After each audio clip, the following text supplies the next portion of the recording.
This is the Detroit Sports Podcast Network.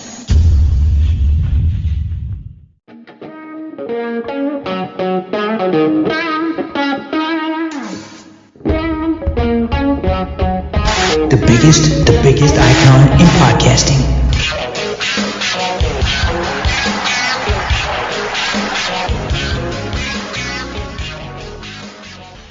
Thanks everybody for downloading the latest edition of Doc and Jock.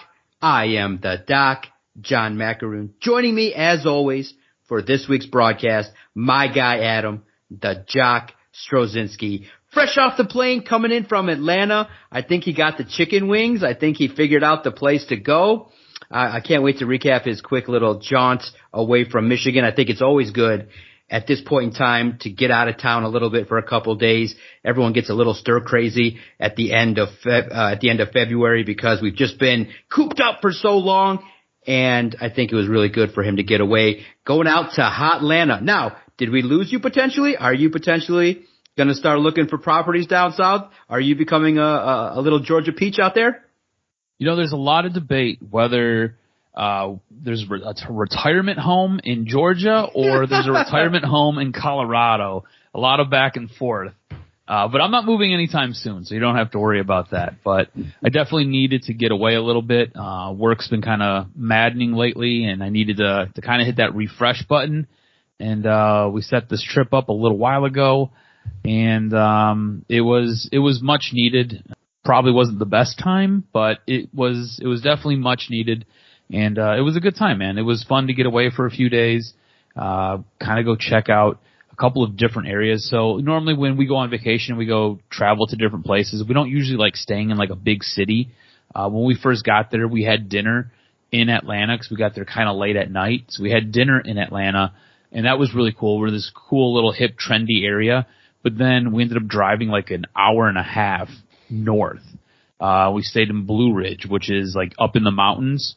And we stayed basically on the border of like Georgia and Tennessee. There was a point where we ended up going into this one town, and we literally walked into Tennessee, walked back into Georgia. So it was cool to see these little towns and these little mountain areas, and do a couple of hikes, go see a couple of waterfalls. Just kind of taking the scenery and take it all in. And like I said, hit the refresh button. I'll tell you this much. I am beat right now, though. Like you said, fresh off the plane. I got up for the plane at 3:30 this morning, and basically have been going ever since. So it's been a bit of a long day. Ooh, man. Oh my gosh. With the experience that you just had, maybe you could negotiate baseball. I think that you could sit there and do the long negotiating session that baseball had. Let's kick it off there real fast before we get into the combine and things. Man, because I think it's really disappointing that at the time of this recording, baseball, the owners and Major League Baseball, the players, could not come to an agreement. And I think for me, it's just truly devastating. It's truly disappointing at the highest level that the owners could not figure out how to negotiate over this period of time. One marathon session does not gain you respect for the nonsense that you guys created. And you've already delayed the season. You're probably not going to have 162 games. And I think baseball, real quickly, is doing irrevocable damage because of the fact you're alienating your customer base. You're alienating people who don't really care about billionaires who are trying to skimp and save and not cater to the players. Now, it's a negotiation. I can respect that. But the thing that nobody respects is when Rob Manfred comes up there and claims that baseball has hardship. Most people understand there's a company called Forbes that documents sports dollars, and you can see that every single team went up in value. And there's a difference of losing money in business and not being able to pay your bills. When a company makes, let's say, for example, we're not being specific to baseball. Let's say, for example, baseball makes $50 million a year.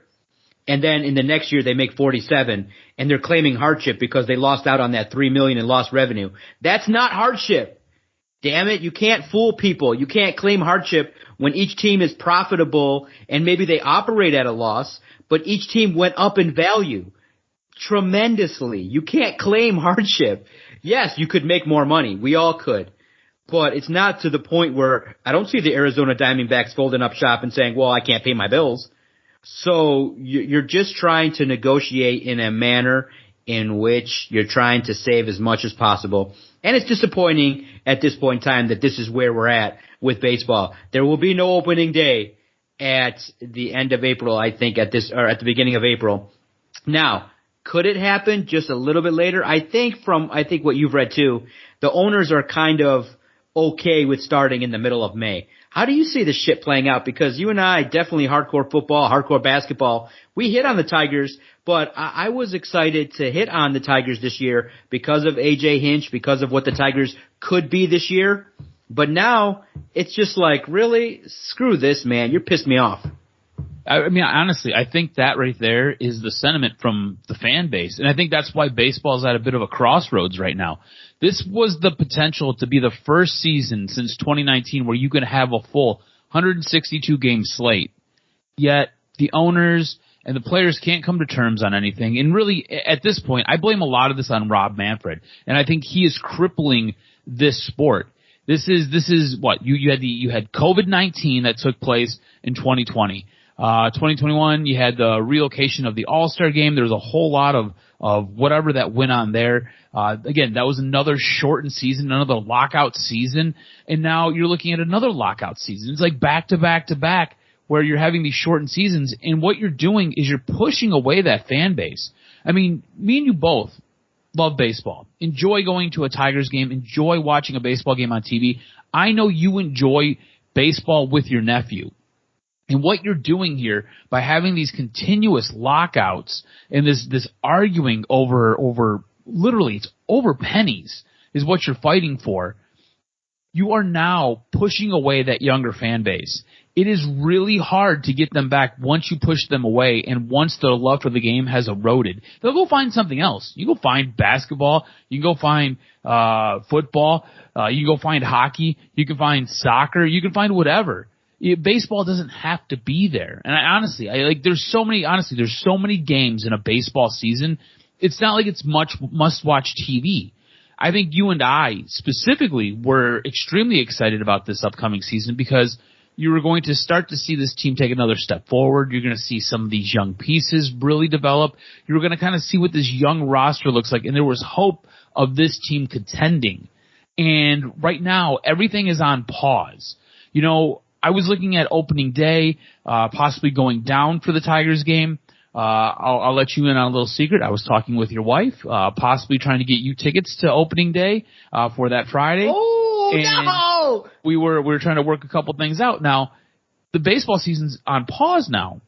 Opening day isn't happening. At least opening day isn't going to happen the way that it was supposed to happen this year. It was supposed to take place on a Friday.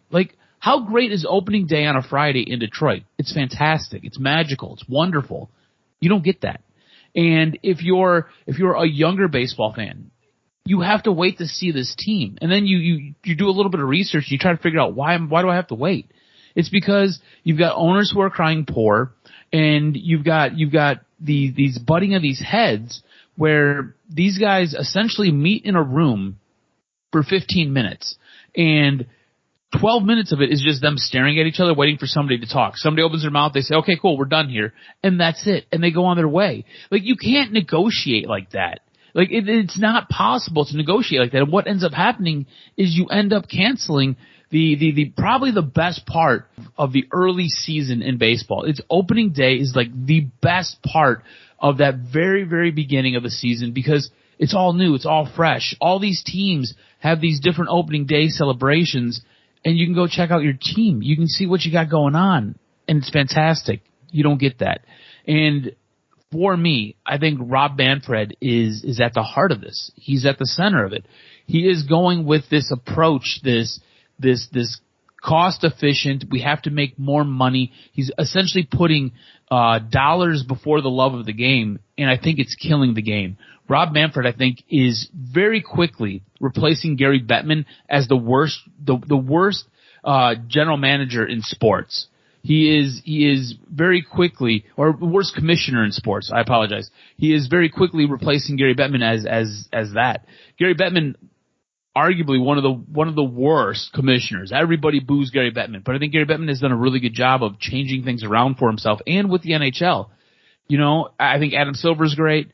We can debate about Roger Goodell. Roger Goodell, he dies on many hills and picks a lot of fights, but whatever it is. But Rob Manfred has slowly eroded baseball to this point where you might not get a season this year. And I'll be honest with you, we don't get a season. I don't necessarily care at this point. And I think that says a lot because I'm a baseball fan and you might not just be able to watch it. And it doesn't necessarily bother me. It frustrates me more than it really bothers me about missing a game. Yeah, it's one of those things where you say baseball is at a crossroads and you need leadership to take the game forward. I mean, there's legitimate argument to be made that if Mike Trout walked into our podcast studio, we wouldn't know who he was. I might even say, hey, Aiden Hutchinson, what's up? They don't market their stars. It's a game that's too long. Kids that play it, yes, but just go outside. Everybody's token. They're not going outside and playing baseball. Young kids would rather watch TikTok and come up with crazy pranks to put pencils up their nose and shoot it at their parents' foot than they would to go out and play an athletic sport. And while gambling will always help things, baseball is struggling to take that next step forward. And while football is paying coaches now ridiculous sums of money, baseball is struggling because most of their fans are in their late 60s, late 50s. And you can't survive that way as a business model. And a lot of tweets were sent that way throughout the week where most people are like, does Rob Manfred even like the game of baseball? It kind of appears as if Rob Manfred is making decisions that seem antiquated and are anti-baseball. And it's crazy to see pro Roger Goodell tweets like, well, Roger's weird, but at least we think he likes the game of football because he's done things that have promoted the game in a certain way where it's more popular, where they're trying to go to Germany, trying to go to Mexico, getting into London, doing all these kind of things and evolving the game, building up all these partnerships and never going on strike, at least in this last decade, approaching it here and there, but never to the point where you'd miss a game. Baseball, it's just highly disappointing that this is the tack that they've chosen to do. And it's disappointing at the highest level. We've given it the first 12 minutes of this podcast. But let's figure out a way, baseball, to get your shit together and find a way to get this thing rolling. To hear that the negotiation, a final and best offer was made and the players said no is disappointing at the highest levels. And I hope that they did not do irrevocable damage to a game. Now, switching gears to football, a lot of good things are happening. It's the Combine, the Underwear Olympics. Starting today, you can watch 4 p.m. You can watch hours upon hours of tossing and drills and measurements and speculation and rumors, innuendos. Just before we started broadcasting, a former NFL Pro Bowler came out and said that Aiden Hutchinson's going to be a bust. And that's going to be the topic for the next couple hours. It's going to be great. It's great time to peek into football. Brad Holmes and Dan Campbell have already spoken to the reporters, and we'll break that down here in just a few moments after we talk about this. Some positive news. Detroit was named a finalist indirectly.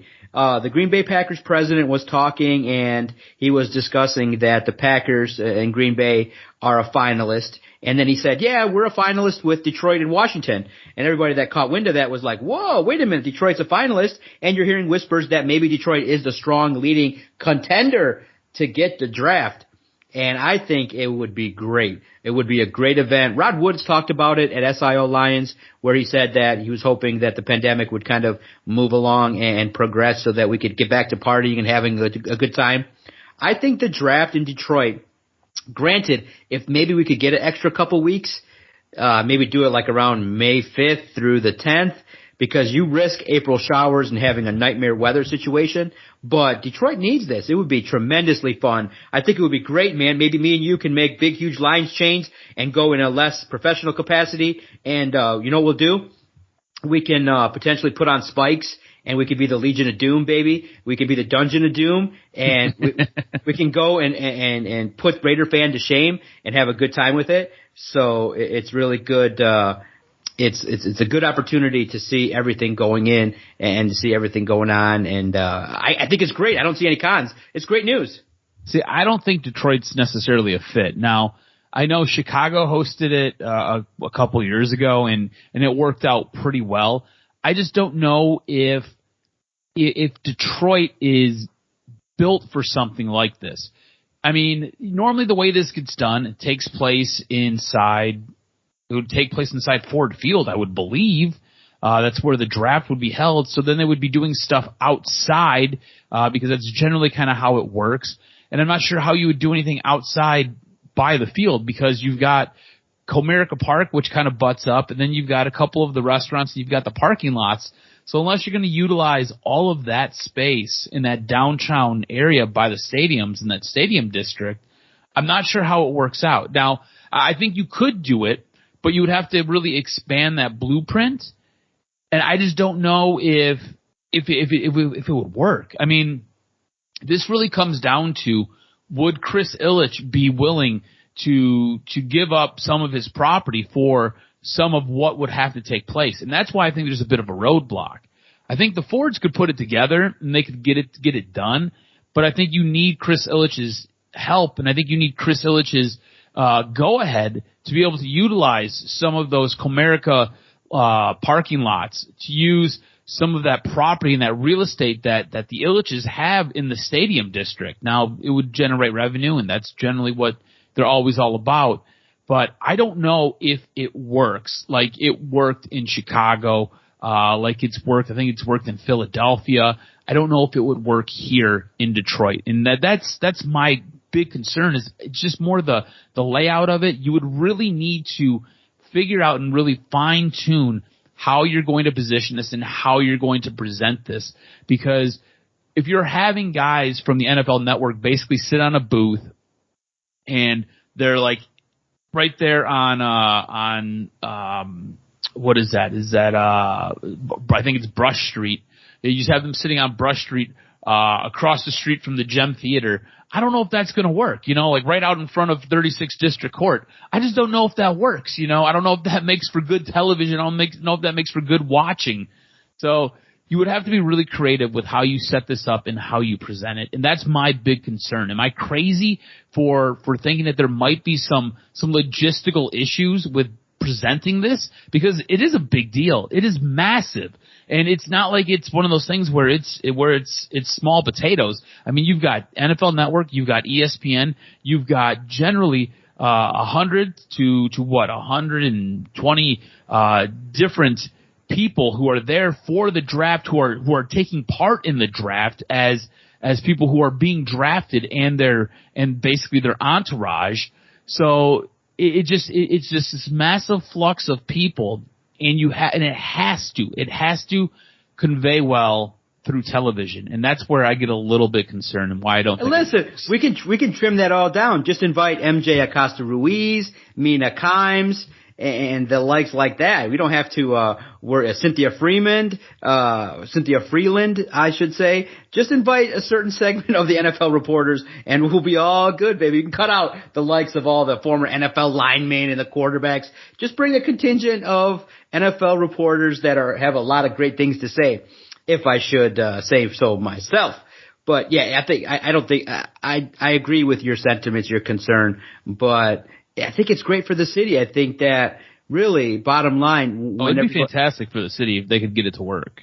Yeah, it would be. It's just you and me'd be excited. We'd be there for sure. Yeah, we'd have a good time with it. Yeah, you just look at the logistics and some of the nightmares that could be caused, and that's what I was joking with a friend. I said, yeah, of course they're going to schedule it for Detroit, and then a new variant's going to come. It's going to shut it down. It's going to be like, the quickest decision to flip to virtual has been made. We're going to California. We're going somewhere else. It's like, okay, they're going to give it to us and then yank it away.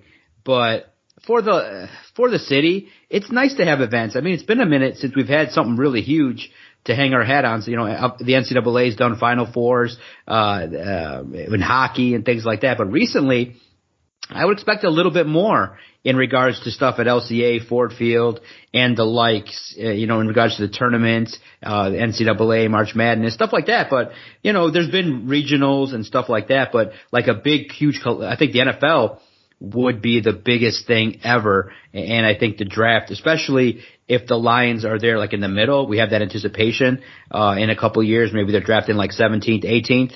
Then we could have a great opportunity. Or they could bottom out. They could be drafted second or third again. And then we could have a real good time with it. But I think it'll be great. It'll be a great opportunity for everyone involved to kind of get behind something. And let's see what happens. You know, I don't think it'll be DC. I think it's going to be between Green Bay and the Lions. And so if you read between the tea leaves and everybody that's reporting on it's accurate, Detroit, we might be hearing a couple good things. Maybe Hard Knocks footage coming from HBO on their training camp and things like that, possibly, and maybe the 2024 NFL draft coming to the city of Detroit. Now, because Tuesday was when, and it stunk for me because I shared it in that I would probably not have been able to then finally officially attend the Combine. I would have been able, if it was Wednesday and Thursday, if the Lions spoke on Wednesday, I would have maybe made the trek out to Indy. But, you know, I got, like I've said in previous editions, the value I'm not seeing. I can cover everything from afar and get all the information. And some of the content that people are writing about, we've already had conversations with the likes of Jahan Dotson and Roger McCreary and other draft prospects in a different light. Going out there, it would have been fun maybe to listen to Brad Holmes, but it's all covered. It's all there on YouTube. I sent you a message late on Tuesday. Hey, check it out. We can, you know, kind of go back and forth. And you don't have to be there live to have it right there on the spot, because the blessing is when you have an audience. We're podcasting a day later. You can write stuff even 24 hours later and people will digest it. So we're still going through and putting out content based on those interviews. But I was intrigued by a couple things. I liked that the Lions offense, the coaching staff was candid and honest about their offense, their struggles in the red zone and third down, really stating and hitting home the need that they need a big play X wide receiver to take some of the pressure off of Amon-Ra St. Brown. But the nugget of information that I found the most intriguing was Dan Campbell in a luncheon with reporters just came out and said, we're going to do a couple more things on the four-man front situation on the defensive line, which is really interesting. Now, it's not earth-shattering. He tried to downplay it when he officially talked to the media by saying, look, we did a lot of that last year, which is true. With Trey Flowers gone, the Lions did do a little bit of integrating four-man fronts and things like that. It wasn't strictly a 3-4. It was a hybrid. But what this does is, for those that maybe don't understand it, if the Lions do indeed take Aiden Hutchinson, that puts him basically hand in the ground and letting him be the defensive end, and then you're going to have four down defensive linemen with the opportunity of Levi Onwuzurike kind of mixing and matching and being flexible, potentially even getting out there and playing a little bit of defensive end should you move on from Trey Flowers. And I think that puts a lot of onus on the defensive line to get pressure, and it'll have the linebackers potentially coming downhill and forcing some more pressure if they invest in a downhill off the ball linebacker. So there'll be some changes. There'll be some there'll be a little bit more potential emphasis on a four down situation on the defensive line. I thought that's intriguing, but I think that what came of it and how Dan Campbell explained it was he sees the talent that he has, and it suits potentially, if you add Aiden Hutchinson, the defense to kind of play a little bit more four across along the defensive line. And it makes sense. I don't see anything wrong with it. I don't think it's really all that earth-shattering because they did do it a bit in the second half of the season, but it was cool that they acknowledged it at the Combine. Yeah, and I think if you do something like that, right, where you're a little bit more flexible in the front, where you can operate with four guys up front or you can switch it to three guys up front, I think if with a guy like Aiden Hutchinson, like you said, it allows him to play with his hand in the dirt if you're going four. He can be a containment, almost linebacker if you go three, right? And he can, depending on what's going to happen with that play, he can stunt and then he can either roll out for contain or he can rush the passer and try to get pressure on the quarterback. So you do have a little bit of flexibility, and you do have some flexibility with him if he's drafted number 2 overall in that position. Look, I listened to a lot of what Brad Holmes said. I listened to a lot of what Dan Campbell said. I think some of the more interesting things that kind of came out of it, and look, I don't think there was a ton that was really interesting that they said, and why would there be? I mean, we're at the Combine, and these guys are basically like, look, it's just here to confirm a couple of things that we know. We're just looking, we're testing, using analytics, we're going to figure some stuff out. So I don't think they were they gave you a huge bit of information, but they did slip a couple of nuggets in there. And I think the big one that everybody kind of latched onto was what's going to happen with Jeff Okudah.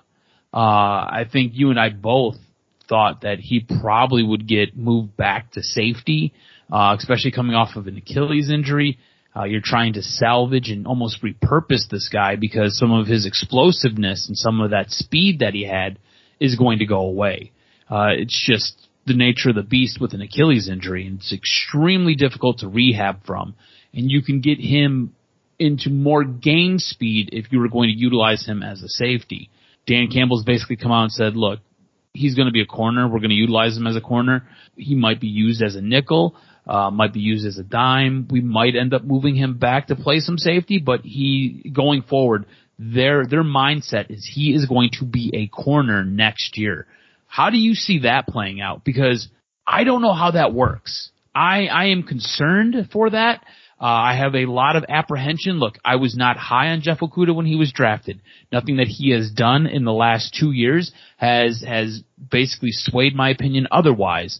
Now you add in a torn Achilles, and I just don't know how you can put that guy out there with the snaps that you have seen on film and be like, yep, that's our starting corner. That guy's going to go out there and give us some key downs, and he's going to make some key plays. I just don't know how you do it. Yeah, and even if he was fully healthy, dude was getting torched. He gave up an 80-yard touchdown in the season opener.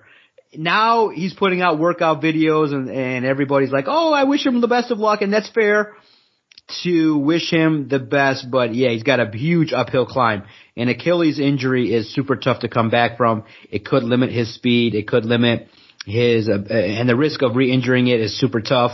So it's an uphill battle. I think that the Lions are going to wait and see how Okudah performs when he does get out on the field, but I don't see an avenue in which he can stay at cornerback with the receivers that are out there. I mean, you could put him at number 2 alongside Amani Arawarie, but I don't know, man. Maybe if Afatu Melifonwu stays healthy, he can take the job, and then that makes it great. Should you decide to maybe pick up Kyle Hamilton if a trade down scenario plays out, then you could pair him with Okudah and really shock the system if Tracy Walker moves on. But yeah, I'm definitely afraid of what's going to happen here because the Lions quickly will have to make decisions on Okudah, TJ Hawkinson, and some of the likes from the past few drafts. And I don't think, look, by and large, I think most of the fan base is skeptical. So Okudah really, bottom line, if he does have to move on, I think he just may be the victim of just being drafted by the former regime and everybody just writing him off.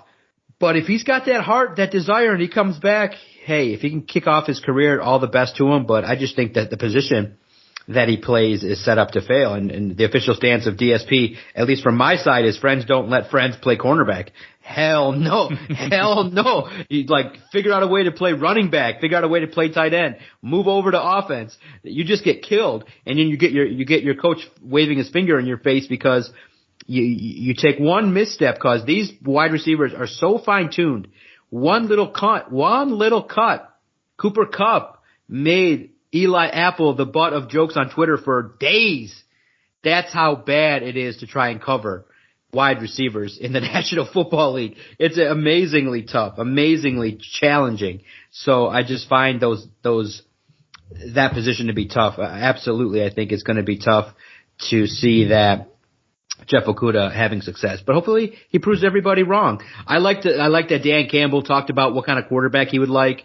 I like the fact that Brad Holmes was discussing, Thibodeau versus Hutchinson and needing to work their way through that. There was a lot of good information that came about from those guys' talks. And yeah, it's not earth shattering, but there's at least, it's basically, which is great. You get like a once a month check-in in the off season just before the draft. You get in January, the season wrap-ups, the combine in February, March, and then a little bit of pre-draft talk in April. So you still get an opportunity to talk to the key decision makers. And, even though it's the off season, I think that Dan Campbell ending his presser with, we don't cower from anybody. We are going to go out there and battle and be gritty. For me, I thought the blessing was, just based on how my week went, to have the opportunity on Tuesday morning to just, sometimes and we've talked about it here on the podcast. we have the opportunity to do a bunch of things and things like that. But so I was just on a Tuesday morning, I was sitting and watching NFL Network, and Brad Holmes popped up on the screen, and I got to blog that real quick, which made it real good for content purposes. So it was real interesting, and I'm just glad the Combine had the opportunity to kick off, and we could talk about it. Yeah, something else that as you were kind of talking that kind of popped in my head. What was your take on Dan Campbell and him kind of explaining how he sees the offense working? Yeah. Because the thing I end up taking out of it is it sounds like he's going to be hands-on, Yep. but to me, at least initially, it doesn't sound like he's going to be a play caller, which I'm all for. I want to know if you kind of took the same thing out of it or what you got from Dan Campbell kind of talking about what's going to happen with this offense going forward. Yeah, it's still up in the air from how I took it, from what he said, but I think that it's still a situation in which I think the working relationship with Ben Johnson will help. Whether he calls plays or not, I think Ben Johnson has more of a vision of what will happen. I don't know. I think Dan Campbell will call some plays, but he won't be as involved as he was with Anthony Lynn. Ben Johnson seems like he's analytical. He deserves the opportunity to do it. But I'm not certain he's going to get the opportunity to fully do it because Dan Campbell probably needs something to kind of do. I think that he maybe gets stir crazy there, or he kind of needs that active involvement on game day. You know, I don't know. It's one of those things where it's up in the air. He kind of moved along, brushed off that question. But I think that with how things are going and shaking out, the opportunity for him to be part of that offense, he does have knowledge of what's going on. And, I think that with the offense, you need a little bit more explosiveness. You need a little bit more work in the key areas that they mentioned on third down to keep drives alive. And when they get to the red zone, converting those opportunities into touchdowns. If that can happen, they take just a little bit more, then there's an opportunity to handle business and move forward. Yeah, I mean, it'll be interesting because I really feel like he trusts Ben Johnson. I don't know what happened with the relationship with Anthony Lynn. It just kind of seemed like just as quickly as it was coming together, it eroded. But I really feel like him and Ben Johnson they're on the same page. And I feel like he's going to be hands-on in coming up with the play development and the play calls. But the way I took it, when the game is going, unless he has to step in and he has to make the call. Because remember, we've talked about this before. The head coach has the veto power. The head coach has the right to change the play. And the head coach has the ability to alter what's going on. I think unless it is something like that type of situation, which he might have a quick trigger finger for it because he seems to have liked the play calling. But to me, it felt like he was basically saying, like, Ben Johnson's going to kind of take the lead on this. We'll kind of see where it goes. Essentially, he's giving him the rope. He's giving him the leash, and we'll see what happens. And to me, I'm all about that. I'm a huge fan of that. Something else that I took out of the presser is this team is not hiding the need, the want, the desire to get a wide receiver, to get somebody who has the ability to make plays downfield, to get some separation. We all know that wide receiver is lacking on this team. It's basically Amon-Ra St. Brown and Amon-Ra St. Brown. There's really nobody else. So this team coming out and being as vocal and as boisterous about needing a wide receiver, I didn't really see a problem with it. You generally don't want to hear your general manager. You don't want to generally hear your head coach come out and say, these are the positions that we're targeting. But I didn't have a problem with it, and I was okay with it because everybody knows that they need that position, that they're going to be targeting that position. And I think we can all expect somewhere within the first 3 picks that they have, there's going to be a wide receiver gone. Do you see possibly a wide receiver going maybe in the 3rd round, or do you see a wide receiver going with one of those first 3 picks? That's the big question. I think it's Hutchinson. I think Hutchinson too. See, the outlier is Brad Holmes has picked Amon-Ra St. Brown in the 4th round. Yep. So he can find talent later on. Does he believe in himself enough to be able to go and grab that impactful wide receiver in the third, fourth, or fifth? But here's the thing. I think they take one at 32 or 34. One of them will be a wide receiver because you do need high-end talent and a guy that you can trust. I think Drake London would be amazing if he's there. But here's the problem. The Rams having success screwed the Lions. You want it to be 27 through 30, 27 to 30. Jahan Dotson could be gone. Olave could be gone. Jameson Williams could be gone. You could have a lot of guys gone. Now, could you take a chance maybe later on with an Alabama receiver in the later rounds? Maybe. But I think you need a true scrapping big tight end, Treylon Burks. The thing that maybe I would look out for and not be terribly surprised is if they package a 32 and next year's first to move up to 16, 15-ish and take somebody they love. I think that might be in the works because there's no way with the class that there is in the first round that there's not a player that they don't fall in love with and want to get. I don't see that. You see what I'm saying? I think that they could easily package some picks to move up because, he comes from Les Snead. I could see some positioning. Mm-hmm. Les Snead's like F them picks. So if there's a player they like, don't be terribly surprised. You heard it here at Detroit Sports Podcast. Brad Holmes could do some wheeling and dealing to get up in the draft instead of staying at number 32. Yeah, I could see that happening as well. I don't know if that would be the best case scenario for this team, but I could definitely see it happening. I myself would love they could trade with somebody like the Jets, move from 2 to 4, I think it is, pick up an extra first or pick up one of those early seconds that the Jets have. I would love for that to happen. I think that would probably be best case scenario. Either that or somehow be able to spin one of these draft picks into a little bit more capital, not so much for this year, but for next year, because I think next year is the year that they make their move for their quarterback. And if things go accordingly, this team will probably be drafting in the top 10, but nowhere near where we need this team to be able to go and get that quarterback that might possibly be the best guy in the draft. So you get that extra draft capital, allows you a little bit of more ability to move up to go grab the guy that you want. So it'll be interesting to kind of see how this plays out.